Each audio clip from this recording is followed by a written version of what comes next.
Hey guys, Umut from All Computers Go. So I'm on my way back to the office today, and a little earlier today I was talking to a client and basically helping her determine whether or not she needed a new computer, and one of the things we talked about was RAM. So today I wanted to talk about RAM and what RAM is. RAM is a chip that's inside of your computer, and when you turn your computer on, it fills up with electricity, and when you turn it off, the electricity dissipates and anything that's in RAM gets deleted. So about 30 or 40 years ago, they used to call RAM primary storage.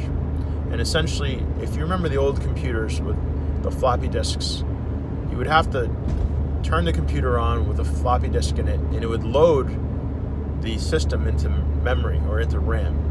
And essentially that's what you would work with. So how can you explain what RAM is to a layperson? So I always like this example.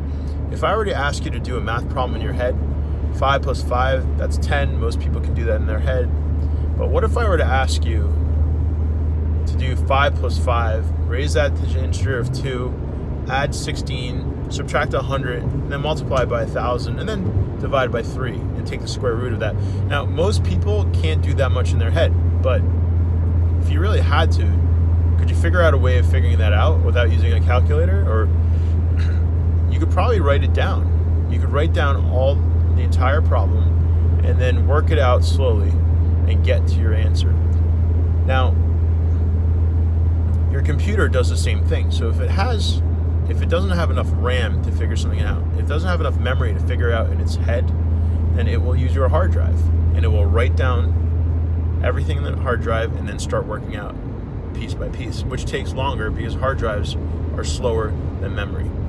So that's essentially the difference, and that's how I like to explain how RAM is. So if you're a person who likes to have a lot of things open at the same time, you're going to need more RAM than a person that likes to open all these things and then close them out one by one. So that's how you can determine how much RAM is adequate for you.